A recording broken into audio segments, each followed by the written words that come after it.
Today's episode is brought to you by Patreon. If you're interested in supporting the show, go to patreon.com/JoshuaVelas and become a $2 backer today and get early access to the new episodes. I'll be leaving a link in the description down below, but for now, on to today's episode.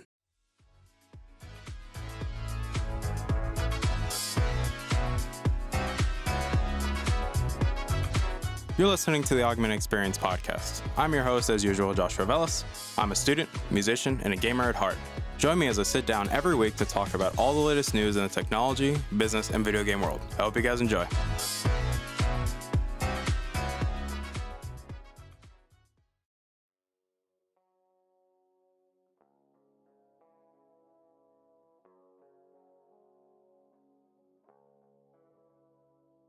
All right, everybody, welcome back to the show. My name is Joshua Velas. I'm your host as usual, and obviously, welcome back to the show.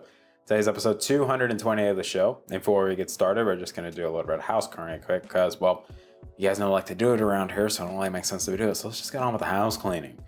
I do want to say thank you guys for coming back and listening to today's episode. It does mean a lot to me, guys. Constantly take time in your days to download these episodes, to share these episodes, to constantly keep letting me know how you feel, whether you like my stupid face or not.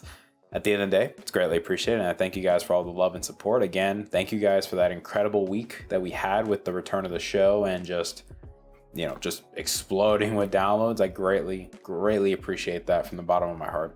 Thank you to the Patreon backers as well for supporting the show, because you guys are also greatly appreciated. So if you want to become a Patreon backer, you can obviously click the link down below and become one and get early access to the episodes.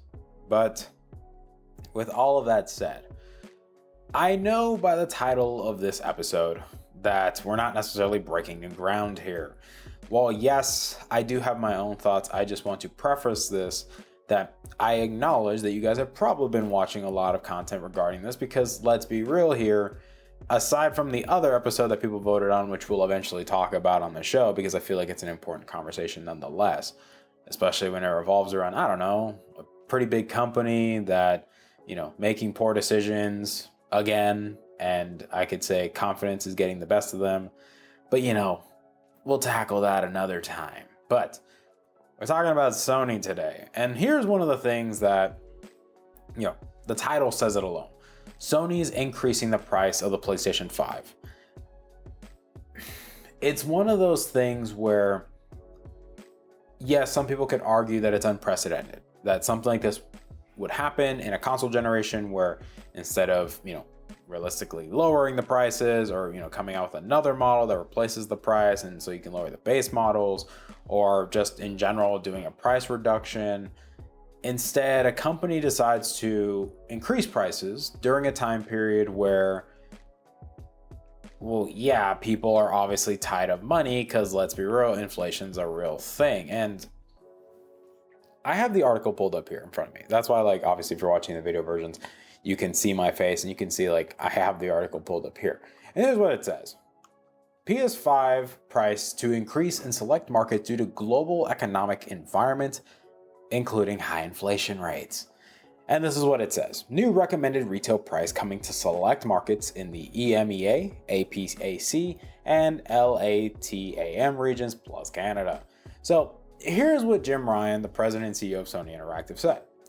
The global economic environment is a challenge that many of you around the world are no doubt experiencing. No duh, Sherlock Holmes, I think we all know this. We're seeing high global inflation rates, as well as adverse currency trends impacting consumers and creating pressure on many industries. Based on these challenging economic conditions, Sony Interactive has made the difficult decision to increase the recommended retail price, or the RRP, of the PlayStation 5 in select markets across Europe, the Middle East, and Africa, the EMEA, Asian Pacific, so APAC, Latin America, the LAMTAM, and as well as Canada. However, they specify this clearly in the last line. There will be no price increase in the United States. We'll get to that part later. And down here, they show the new retail prices. So here's what it says. In Europe, we're looking at a new retail price for the disc drive, digital edition. So the disc drive is going to be €549.99, digital €449.99. In the UK, it's going to be $479.99, and then the digital is $389.99. In Japan, as effective on September 15th, it says it's going to be 60,478 yen, including taxes, for the disk drive, and for the digital, it's 49,478 yen, including taxes. China as well, 4,299 won. The digital, 3,499 won. In Australia, it jumps all the way up to 800 Australian dollars, and the digital is like 649.95 Australian dollars. Mexico, it jumps up to 14,999. The digital, 12,499. And finally, we end off with Canada, where in Canadian dollars, it's $649 and $519 respectively. And here's what it says. The last part, I love this last part. While this price increase is a necessity given the current global economic environment and its impact on Sony Interactive's business, our top priority continues to be improving the PS5 supply situation so that as many players as possible can experience everything that the PS5 offers and what's still to come. Thank you for your continued support. Oh boy. So I have my thoughts, clearly. I know a lot of you have your thoughts because a lot of you voted for this topic. A lot of you have probably been watching other content creators talk about their opinions, their, stating facts, logic, reasoning. Here's the thing that I think is weird. And it's funny because I'm a marketing kid, I'm in business now. So a lot of these concepts, how ironic, it's being brought up in a lot of my classes, where instead of this idea of, taking the bullet instead of pushing the cost on consumers, Sony decided to push the cost on consumers. And it's kind of weird because I feel like there's like this contradiction in the entire thing, because they acknowledge that there are challenging times for a lot of people. Inflation is real. It's causing a lot of issues. People talked about the American dollar not being as strong. Some people are saying that it is strong. It's one of those things where it's weird to me that they acknowledge that there's a current problem in the global market space, especially when it comes to currency, and yet they believe that the best way to go about this is to increase the price of their products and make it more difficult for people to obtain them, even though this is already a product that couldn't be easily obtained because they're not really seen in store shelves so much, and we're still dealing with a scalping situation. So it's like, you get what I'm saying? Like, you see how tone deaf this kind of comes, Like, I'm not the only one that's kind of feeling this way, where it's just like, do you really understand what's going on here, guys? And it's funny that, they talk about the whole thing of like, oh, the pandemic, it affected so many industries, even though it was acknowledged and there's current records that show that companies were clearly, especially in the gaming space, were extremely profitable during the pandemic time. So from 2020 to 2022, there was an extreme growth in the marketplace because people were just buying video games, buying as much digital media as they possibly can because they had to find a way to keep themselves entertained. So it's kind of funny that Sony, obviously, based on their reports, their public reports to investors, shareholders, whoever it may be, clearly shows that they've made record profits in the past 2 years, that they made so much money, and it's like, and you guys are struggling for some cash right now. Like, I get it, the acquisition with Bungie and things like that, but still, like, I understand why people feel like, oh, this isn't such a big deal, because obviously the people that are going to say are the people that already have a PS5. And it's funny because people are like, oh, what does it matter? It's not affecting the US, so like, they're not increasing the price here. And I'm like, well, they already have, if you think about it, because recently this was brought to my attention. If you go to the Sony website and try to buy a PS5, the only version you can buy, or here's the funny thing, they're only putting in the bundles that come with Horizon, which basically bump up the digital and the disc version $50. So now it's $550 and $450 respectively. And it's funny because if you do the conversion with all these other countries, yeah, it kind of bumps them up like $50+ a piece, or a little bit more depending on the region. But isn't it funny how they're no longer restocking the base model that doesn't come with Horizon, and now you can only get the bundled version, and they're just sitting on the website. People aren't buying them. Now, that's not saying Horizon Forbidden West is a bad game and things like that, but you get what I'm saying is that they've already found a way to increase the price in America. It's just they did it in a different way, unlike these other countries where instead of giving you something to go along with it, which, to be honest, if they were going to increase the price, they should have added something else to it to justify the, increasing the price. Like, hey, maybe put a game on there, maybe put another controller, maybe put another, like put something in there that you can justify to people to say, hey, we understand this isn't the best situation, but to compensate you for, say, paying a little bit extra for the console, or I say a little bit extra, like paying extra in general for the console, we're adding on this thing of value to it so that, entice the deal. And it's funny because that's what they're doing in America, but in all the other regions, they're basically like, nah, homie, F you, you're paying the extra money whether you like it or not. And it's one of those things where people talk about this idea of Sony going back to the way that it was during the PS3 era, where after the PS2, they were extremely confident. And, well, we saw what happened with the PS3 when that launched. That was a complete nightmare. Microsoft came out with the 360. They were definitely more humble in the situation, much hungrier. And there's a reason why the 360 steamrolled the PS3 for literally the majority of that generation. And people still argue because people are like, well, Sony beat them out in the end. And I'm like, yeah, you were getting your ass beat for 12 years straight. Everybody was on a 360 instead of a PS3. And then in the last year, you started to come out with some good games that made people, actually buy into the system. So it's like, is it really a W if you were basically getting your ass kicked for 12 plus years straight and the competition was basically revered as the best console, period? Yeah, not a good look. And then obviously we know what happened during the Xbox One era, PS4 era. Clearly Sony stayed humbled. They obviously came with a much better value proposition off the bat, same thing. And then Xbox obviously fumbled the bag horribly, which at this point has been beaten to death. But here's the thing. Sony increasing prices. People consider this unprecedented. Prime example of this, because when we've seen examples of consoles, say, struggling or say during difficult times, if you want to use that terminology, pricing has always decreased. Prime example, when the GameCube and the GBA, they reduced their prices. This was mentioned in Reggie Fils-Aime's book where they talked in great detail about, I'm not advertising this book at all, it's just a book that I've read twice. And they talk about this in detail in the book about their mindset and what happened during the situation. Same thing happened with the Wii. They obviously decreasing the price of the Wii. This also happened in the case of the 3DS to reduce the price of the 3DS when that came out. Obviously, yes, it started at a high price and they eventually lowered it because it just wasn't selling. Same thing goes for the Wii U. And, well, the Switch is just a different case because let's be real, they really don't want to lower the price of that sucker because they're making some good money off it and people keep buying it. So, but here's the thing. It's one of those things where Sony is doing this, and people obviously have concerns. They're like, well, what about the rest of the industry? What does Microsoft and Nintendo have to say about this? They've already come out and stated blatantly that, hey, we're not increasing prices. We don't have any plans on doing it, and we're actually preferring to, stay the course, provide a better value proposition, which is one of those things where, obviously, yes, Sony, let's be real here. People can say this is going to be justified because of the first party exclusives, that, hey, people are going to be, obviously people are going to pay whatever money is required in order to get access to these first party. Because let's be real, at the end of the year, we have God of War Ragnarok coming out. Very, very important game. Next year, we have Final Fantasy VII Remake Part 2, and we have Final Fantasy 16. Both incredible games that I'm excited for.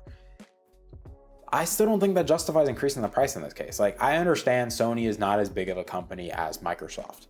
That's just the objective facts here. Microsoft clearly knows they can take the loss because they already sell these things at a loss. And some people can make this argument that it is true that the whole point of a video game company, or in the case of Sony, Microsoft, and Nintendo, is to sell the systems at a loss because they realize, like, hey, they sell at a loss. Software is how you make up most of your money. And at the end of the day, good software brings people into the ecosystem. And that's what you really want, is people invested in the ecosystem because they keep buying your stuff over and over and over again. They keep buying software. They keep buying subscriptions.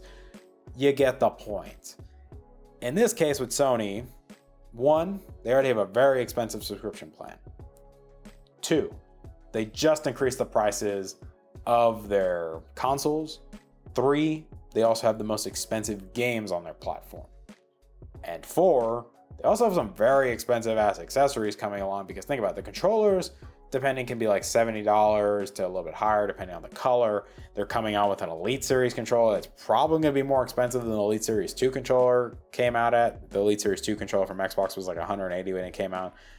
I wouldn't be surprised if the DualSense Edge controller ends up being like $200. I hope it's less, but it's also Sony we're talking about here. Let's be real. all of this situation just screams bad PR for Sony.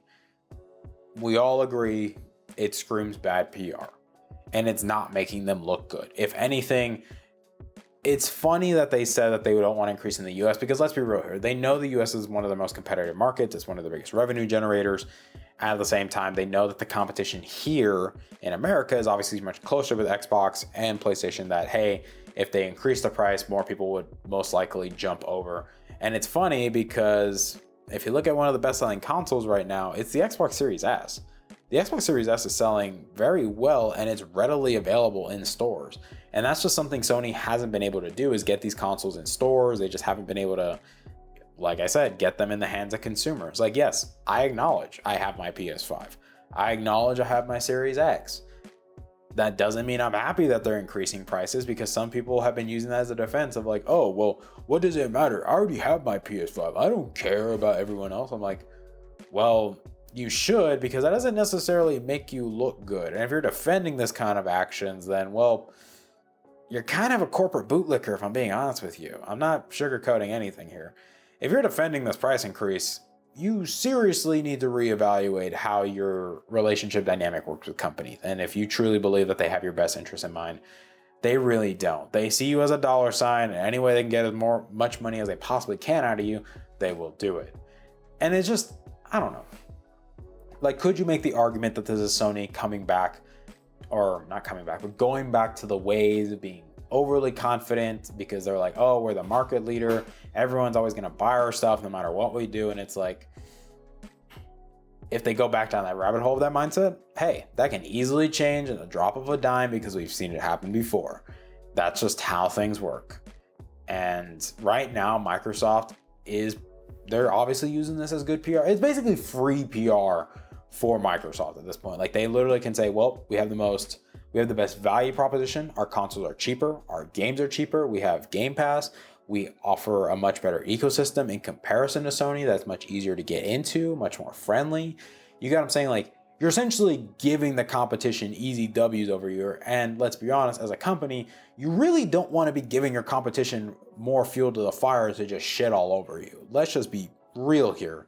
You don't necessarily want to keep giving them fuel that they can use against you, because let's be honest, Sony did that during their presentation with the PS4, didn't they? When Microsoft was like all online everything, and they, obviously with the whole thing of backwards compatibility and, sharing games and things like that, and Sony made that legendary ad where it's like, how do you share games on PS4? 1, get the game. 2, share the game. That's literally all it was. I don't know. It's one of those things where Sony is very concerning for me right now. Like, yes, am I still excited for some of the games they're coming out with? Absolutely. I'm not going to sit here and pretend like I'm not excited. But I'm also not excited for the direction that, especially Jim Ryan in the past couple of years has been doing. I don't know. There's a lot of concerning things that are coming from Sony's camp right now that does worry me. Not only with, prime example with how they handled crossplay, with the rationale behind that, and why they didn't want people having crossplay functionality. At the same time, it doesn't help that their subscription service is still the most expensive, and it has value. I just don't think it has enough value in comparison to, say, something like Game Pass. It doesn't help that now they have the most expensive console in all regions now. It's not just here in America. It's not just in all the other countries except America. No, it's in America too, guys. That's just the objective fact. They just found a way to do it, just, beating around the bush and not doing it up front in the case of these other companies. In the case of these other, continents, countries, or markets.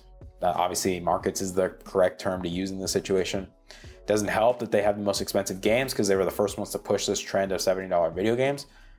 I still don't think that that's realistic.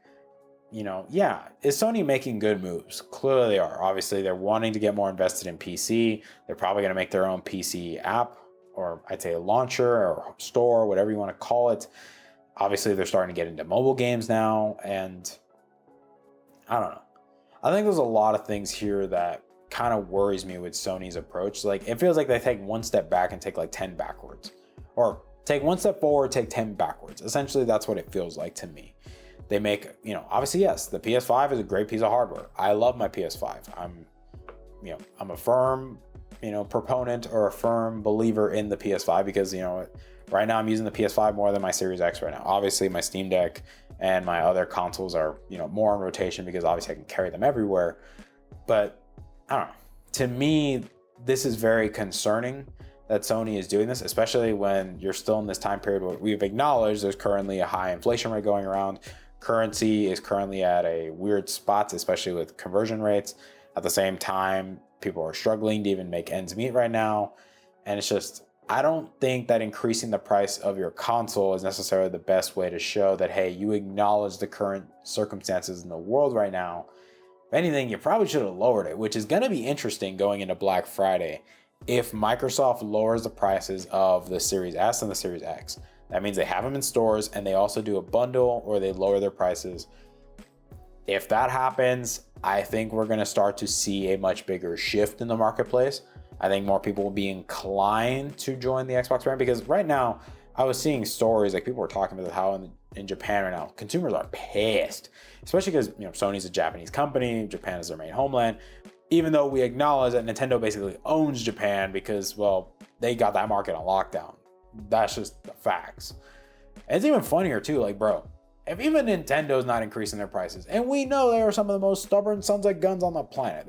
Nintendo is one of the most stubborn companies you are ever going to have to deal with in your life. Even they're not willing to increase prices. And to be honest, let's be real here. We kind of thought they would, especially given the fact that, well, it's Nintendo here. If they could increase prices, they probably would. Like, do I think 8 years, like obviously 8 years into the Switch lifespan, when that time comes, because let's be real, we're probably close, like we're already pushing 6. And that's already like, that's kind of crazy to think we're pushing almost 6 years of the Switch right now. And there's no revision except obviously the Switch OLED, which we don't necessarily count as a revision. We just count it as like an upgrade, but it's not, it's one of those things where it's like, I don't know what you consider the OLED, but you could say that's like, hey, they increased the price, but at least they added more value. And that's a whole different other conversation. That's a whole different ball game market. I don't know. To me, Sony, they're just fumbling the bag here. They're making poor decisions after poor decisions after poor decisions. And I don't know if it's Jim Ryan. Like, I feel like he's probably in a bad spot too because he's the one that has to say all this stuff and it doesn't make him look good either. And let's be real, the comments probably in this article, probably brutal. They probably roasted the absolute, oh dude, oh my God. Look at this. Like some of these comments are funny. Like I already have one and I'm still offended by this. It's like exactly this. Now everyone who couldn't afford a PS5 will have an even harder time to get one. It's like,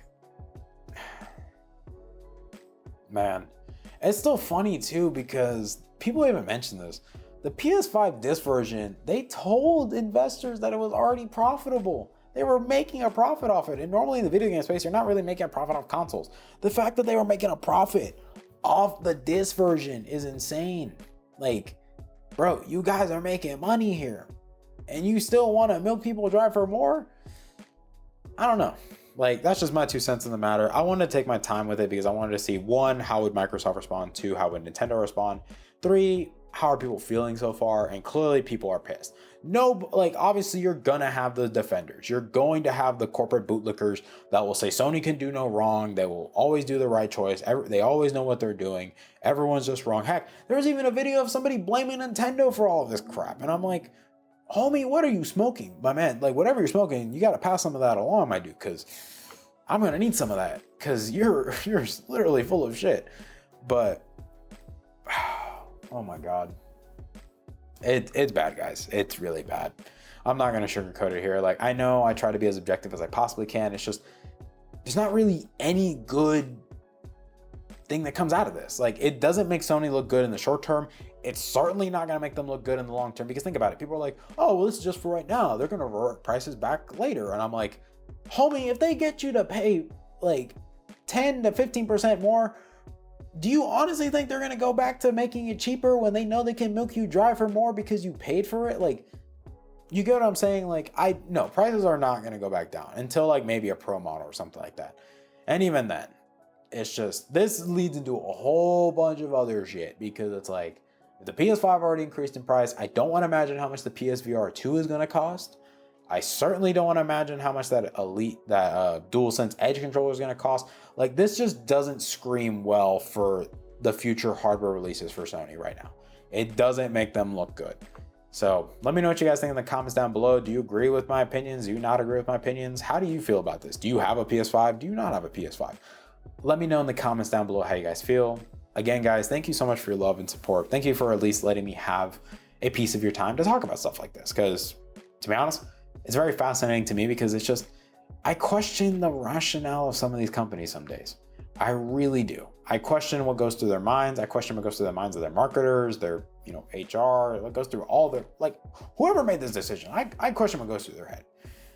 But I want to take a little bit of time to say something real quick, because I know what I'm going to say now has nothing to do with the episode, and I'm going to put a link in the description down below for this part. A good friend of mine that came on the show, El Jefe, sadly is currently going through a loss in the family. That tragically his wife did pass away today at the time of this recording, and I'm going to be posting a link for the GoFundMe that he has shared on his social medias, that he's, people that want to donate for the funeral. That you guys I had the honor and privilege of having Jefe on the show. That Jefe is a great guy, very knowledgeable when it comes to headphones, and just especially with our conversation that we had afterwards, he's genuinely a very knowledgeable guy, very down to earth, very humble, very lovable guy. If you guys want to donate to the GoFundMe, you're more than welcome to. You don't have to. I'm not forcing you. I'm just putting it out there because I want to bring awareness to this, because Jefe is a good friend, not only here on the show, but just in personal, he's a good friend. I know this is a very difficult time for him. I obviously can't imagine how he feels right now. I can't. And I'm sorry that, it sounds like we're ending on a down note, but I want to bring awareness to this because this is a very difficult time for him. And so, if you want to keep him in your thoughts and prayers, hey, that's greatly appreciated. If you want to support the GoFundMe, again, the link is going to be in the description down below. But I hope you guys not only enjoyed today's episode, but just, this is why I always tell you guys, to always just be mindful of those around you, to be mindful of the situations that, we face on an everyday basis, because you just never know what someone might be going through. It's never a bad thing to say, hey, how are you doing? And genuinely mean it. Always check in on those that you love and care about, because you just never know when it might be their last. But I love you guys to death. Please continue to be kind and courteous to those around you. I hope you all have a wonderful week and weekend. I know that we're coming up on Labor Day, so try to be safe. Don't do anything dumb. I know I'm going to go home this weekend, just enjoy time with my family and my friends. And especially after hearing news like that, it makes me want to make the most of the time that I have with the people that I care about. But I love you guys to death. I hope you guys have a wonderful week and weekend. And as always, don't do anything dumb. And I will see you guys next week. Bye, guys. Hey there. Thank you for listening to today's episode. I really appreciate it. Thank you guys so much for taking time out of your day and listening to today's episode. If you're interested in supporting the show, whether it be financially, clicking the follow button, or just sharing the episode, it all works for me, guys. Thank you guys so much for your time, and I love you guys to death.